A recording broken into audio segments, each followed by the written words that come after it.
नमस्कार मंडळी, या व्हिडिओमध्ये आपण जाणून घेणार आहोत महाविकास आघाडीच्या पराभवाची प्रमुख कारणे।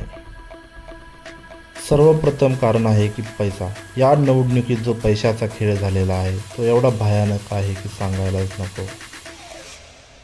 पैशाचे एवढ्या प्रमाणात वाटप झालेले आहे की महानगरपालिकेचं वर्षाचं बजेट त्यामध्ये भरून निघेल। तुम्ही पाहतच असाल की निवडणुकीदरम्यान पोलिसांनी कोटीच्या कोटी रुपये जप्त केले होते, पण हे फक्त निदर्शनास आलेले, पण पडद्यामागून पैशाचा किती उपयोग केला गेला।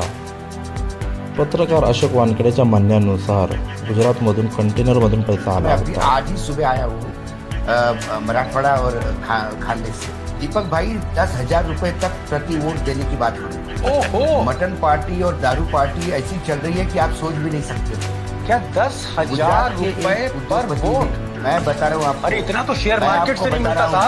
अरे मैं एग्जैगरेट नहीं कर रहा हूँ आपको। 3400 करोड़ रुपए कंटेनर से आया है गुजरात के उद्योगपति द्वारा, जिसका मुंबई में जबरदस्त इंटरेस्ट है। जहाँ लाखों करोड़ रुपए स्टेक पे हो, वहाँ आप क्या कह रहे हैं कि 10,000 रुपए परिवार को या 10,000 रुपए पर वोट?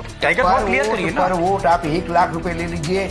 अरे 10 लोग हैं तो 1 लाख रुपए ले लीजिए और चले जाइए, क्योंकि अब जहाँ करोड़ों की बात हो रही है, खो की बात हो रही है, वहाँ पैसे का कोई राह नहीं। मटन दारू पार्टी यहाँ कब से चल रही है आप सोच भी नहीं सकते। चुनाव आयोग मजाक कर रहा है चॉपर के। अरे एक चॉपर में 500 के नोट भी भरे जाए तो एक कॉन्स्टिट्यूंसी में भी काम कम पड़ जाएंगे। इतना पैसा कंटेनर से गया है पैसा महाराष्ट्र में। दुसरे कारण म्हणजे भाजपाने बाहेरून बोलवलेले लोक। पंकजा मुंडे म्हणल्यानुसार भाजपने बाहेरून 90,000 लोक बूथ मॅनेजमेंटसाठी बोलवली होती।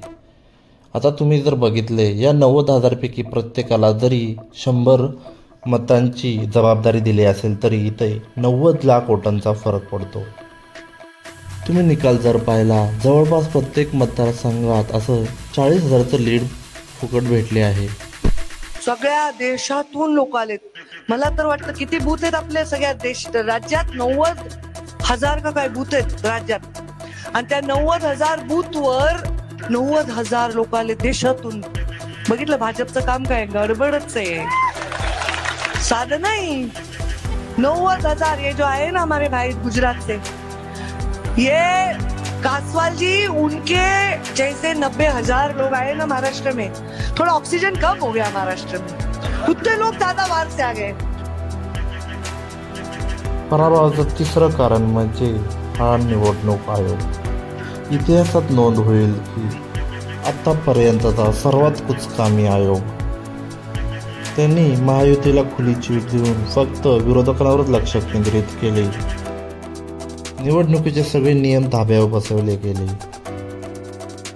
कधी बोगस मतांचं प्रकरण तर कधी EVM मशीनचे प्रकरण, कशावरच कारवाई नाही।